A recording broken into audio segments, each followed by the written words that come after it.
Hello दोस्तों, भारत के ऊपर डोनाल्ड ट्रंप ने 25% टैरिफ लगा दिया। टैरिफ क्या होता है कि जब कोई एक देश दूसरे देश के ऊपर ट्रेड ट्रेड के ऊपर यानी जो वहाँ से सामान आता है यानी आयात के ऊपर जब कोई देश टैक्स लगाता है तो उसी को क्या बोलते हैं, टैरिफ बोलते हैं। और अमेरिका के जो डोनाल्ड ट्रंप बाबू साहब हैं उनका यह कहना है कि भारत जो है वो अमेरिका के ऊपर ज़्यादा टैरिफ लगाया हुआ है या पूरे विश्व में सबसे ज़्यादा टैरिफ कोई लगाया है तो भारत जो है वो अमेरिका के ऊपर लगाया है कि जो चीज़ अमेरिका से भारत जाता है बिकने के लिए उसके ऊपर जो भारतीय लोग हैं यानी भारत की जो सरकार है वो ज़्यादा टैक्स लेती है। तो इसलिए भारत के ऊपर इसने 25% का टैरिफ लगाया है। और ये 25% कब से लागू होगा, तो यह लागू हो जाएगा 1 अगस्त से, यह मतलब चालू हो जाएगा। इसमें इसमें फ़ायदा किसका है, तो इसमें फ़ायदा जो है डोनाल्ड ट्रंप का है। डोनाल्ड ट्रंप इस तरह से ऐसा इसलिए कर रहा है कि ये जो डोनाल्ड ट्रंप है ये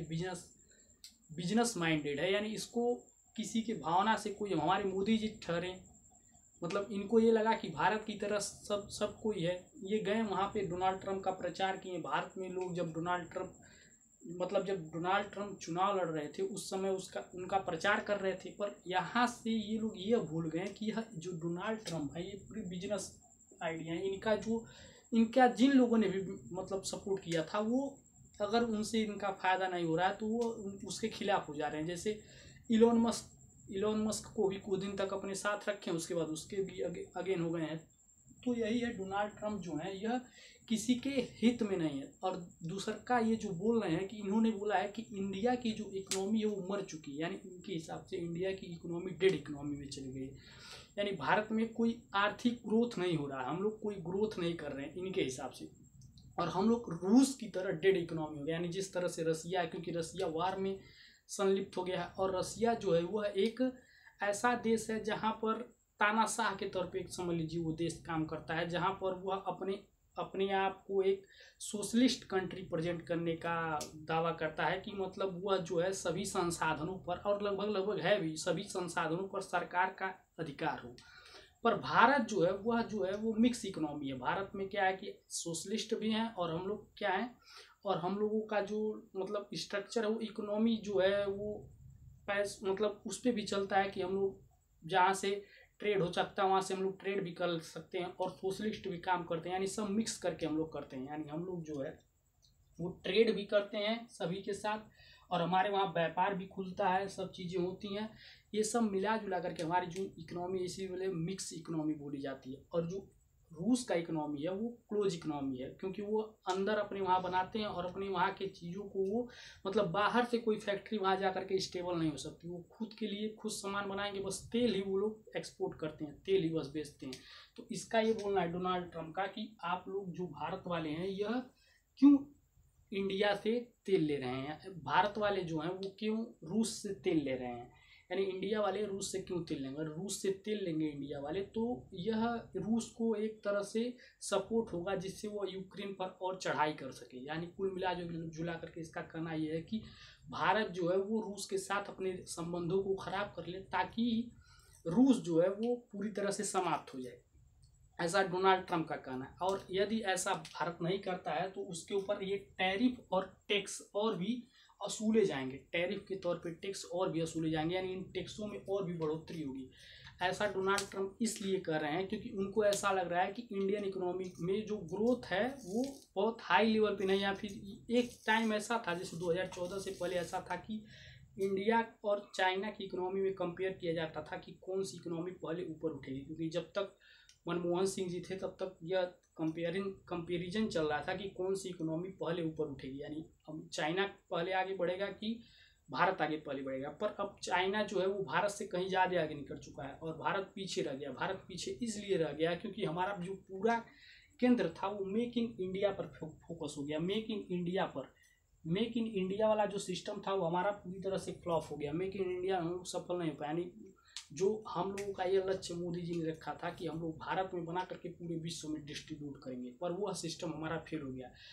आरबीआई के बहुत से ऐसे गवर्नर हुए हैं जिसमें रघुराम राजन जी जो हैं उनका यह कहना है कि हम क्यों मेक इन इंडिया पे काम करें, क्यों ना मेक फॉर इंडिया पे काम करें, यानी भारत के लिए क्यों ना बनाए।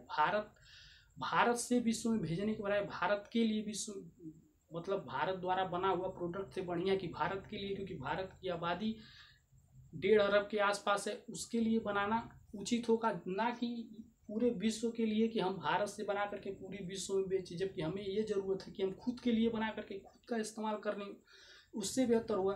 देखिए पूरी तरह से जो है कैपिटलिस्ट इकोनॉमी हो जाना, एक कैपिटलिस्ट इकोनॉमी में बदल जाना, यह कोई अच्छा इंडिकेटर नहीं है। क्योंकि देखिए अमेरिका क्या है, अमेरिका जो है वो पूंजीवादी देश है। पूंजीवादी देश इसलिए है क्योंकि उसके पास ज़मीन का जो क्षेत्र है वो बहुत ज़्यादा है। उसके पास जो क्षेत्र ज़मीन का है हम लोगों से लगभग कई गुना ज़्यादा है हम लोगों से, और हम लोगों का जो ज़मीनी क्षेत्र है वो बहुत ज़्यादा कम है और अरबों की जनसंख्या बहुत ज़्यादा है। तो इसलिए हमें जो ये कैपिटलिस्ट वाला सिस्टम है वो नहीं शोभेगा, क्योंकि कैपिटलिस्ट में क्या होगा कि अमीर और अमीर होते चले जाएंगे और गरीब जो है वो और गरीब होते चले जाएंगे। इनका जो दायरा बहुत ज़्यादा बढ़ जाएगा और इसको फिल करने का जो मतलब गैप हो जाएगा वो उसको फिल कभी किया नहीं जा पाएगा। यदि हम अमेरिका जैसे बन गए तो हमें अमेरिका जैसा नहीं बनना है, हमें अपने जैसा बनना है। यानी भारत को क्या है कि भारत को एक समाजवादी पूंजीवाद देश बनना है, यानी समाजवाद के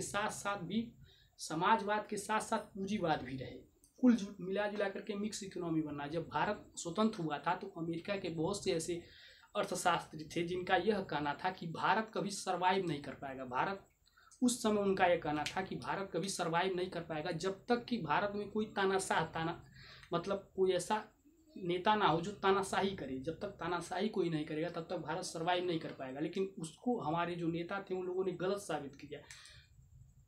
नेहरू जी ने और आगे चल के जितने भी नेताएं आए सब ने, जितने भी प्रधानमंत्री बने और भी जितने छोटे मोटे, सब किसी एक नेता की वजह से नहीं हुआ। पूरे भारत के जितने नेता थे सब ने करप्ट हुए, कुछ करप्ट हुए, लेकिन उनमें ईमानदार भी थे जिन लोगों ने इसको बचा कर रखा कि वह मरने नहीं दिए, कि मतलब जो इन लोगों की बात थी वो सत्य नहीं होने दिए, कि केवल तानाशाह ही भारत को है जो इस मुश्किल से निकाल सकता, वरना भारत एक डेमोक्रेसी के रूप में कभी सर्वाइव नहीं कर पाएगा। ऐसा जब हम लोग स्वतंत्र हुए थे तो अमेरिका के जो विद्वान थे वो कह रहे थे, पर उसको गलत साबित करके भारत जो है वो वहाँ से आगे निकल कर आया। उस समय हमारे पास खाने को नहीं था, मतलब हम लोगों के पास हल जो थे वो लोहे के हल मात्र 3 लाख के आसपास थे, जबकि लकड़ी के हल लगभग 3 करोड़ के आसपास थे।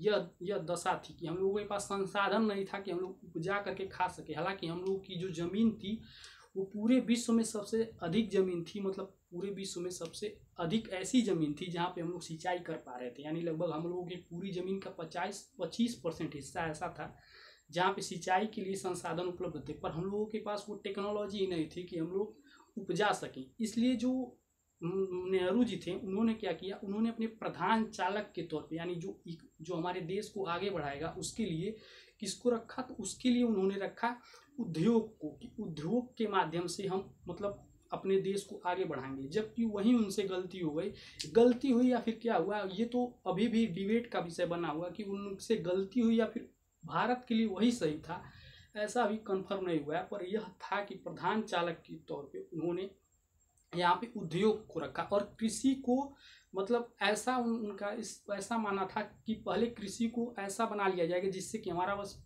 पालन पोषण अभी फिलहाल होता रहे। और इसके लिए, क्योंकि कृषि में अगर कृषि भी करना है तो उसके लिए भी संसाधनों की जरूरत थी और संसाधन हमारे पास थे नहीं। संसाधनों को बनाने के लिए हमें इंजीनियर चाहिए, फैक्ट्री चाहिए और भी संसाधन चाहिए। तो इन सब पे काम हुआ तब जा करके हम आज यहाँ तक चौंके। पर इसके पीछे जो है, और इनको डोनाल्ड ट्रंप को ये लग रहा है कि इनके कह देने से कि हमारी डेड इकोनॉमी है, हम पूरी तरह से क्रैश कर जाएंगे। ऐसा होने वाला नहीं। हालांकि कुछ नुकसान होगा। जो ट्रेडर्स हैं जो अमेरिका के साथ ट्रेड करते हैं उनको बहुत डेफिसिट का सामना करना पड़ेगा, बहुत घाटे का सामना करना पड़ेगा। हालांकि रुपये की वैल्यू नीचे गिरेगी, तो रुपये की वैल्यू जब नीचे गिरती है तो उसमें भी भारत के जो निर्यातक हैं, यानी जो भारत के जो सामान बेचने वाले हैं, उनको फायदा होता है कि जब रुपये की वैल्यू सस्ता होगी। जैसे मान लीजिए 1 रुपया में कोई सामान मिल रहा है, एक सामान, और $1 मान लीजिए, $1 मान लीजिए 50 रुपये के बराबर है। तब कोई सामान है जो 100 रुपये का है, तो कोई जब $1 देता है वो 50 रुपये के बराबर है, तो ये सामान कितना खरीद पाएगा? 2 सामान खरीद पाएगा। लेकिन जब ये जो $1 बराबर 100 रुपया यदि हो जाता है, यानी हमारे रुपये की वैल्यू गिर जाती है, तो ये 100 रुपया में ही कितना सामान खरीद पाएगा? 4 सामान खरीद पाएगा।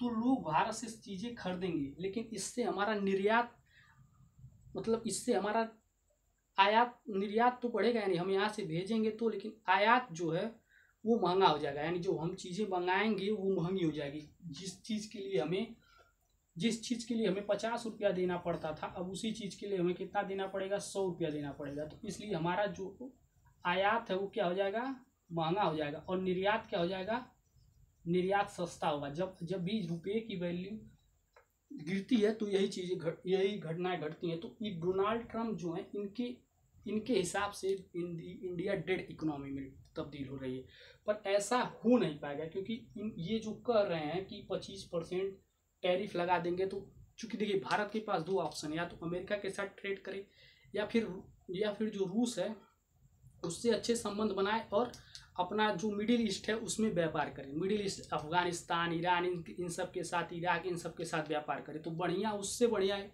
यूएसए से बढ़िया है ये यहाँ पे ज़्यादा फोकस करे। तो अगर ये यहाँ पे फोकस कर लेगा तो इसके मतलब बहुत दूर तक इसके परिणाम दिखेंगे कि मतलब बहुत दिनों तक व्यापार चलता रहेगा। और क्योंकि अभी ये देश जो है ये डेवलपिंग मतलब अभी ये डेवलप नहीं है, बहुत से अफगानिस्तान जैसे देश बहुत ज़्यादा पिछड़े हुए हैं। तो वहाँ पे यदि आप व्यापार बना लेते हैं तो बहुत लंबे समय तक चलेगा, क्योंकि अमेरिका में कोई भविष्य नहीं है व्यापार का बहुत ज़्यादा, क्योंकि वो किस फिनोमिना पे काम कर रहे हैं, मेक अमेरिका ग्रेट अगेन, यानी अमेरिका को फिर से महान बनाना चाहते हैं। और अमेरिका कभी भी महान था नहीं, क्योंकि वो इसलिए महान हो गया था, वो प्रथम और द्वितीय विश्व युद्ध में उसने बहुत ज़्यादा फायदा उठा लिया था लोगों को। वो सोने का जो सिस्टम था वो हथियार बेच करके पूरा सोना जो था पूरे विश्व का, इंग्लैंड में सबसे ज़्यादा था, इंग्लैंड को हथियार बेचा, जापान को हथियार बेचा, रूस को हथियार बेचा, इन सब से जितना भी सोना था वो सब अपने वहाँ कलेक्ट कर लिया और उसके हिसाब से उसने बिजनेस अपना सेटअप कर लिया और हथियार के बिजनेस से ही वो उतना आगे निकल पाया है। तो बहुत ज़्यादा वो नहीं है, लेकिन फिलहाल ये है कि सतर्कता के साथ इस जो डोनाल्ड ट्रंप बाबू साहब हैं इनसे व्यापार को शिफ्ट करना होगा, किस पे, मिडिल ईस्ट की जो कंट्री है उनके ऊपर। यदि ऐसा शिफ्ट हो जाता है तो ये जो समस्या डोनाल्ड ट्रंप पैदा कर रहे हैं बार बार कि हम 25% टैरिफ लगा देंगे, 50% टैरिफ लगा देंगे, ये समस्या खत्म हो जाएगी।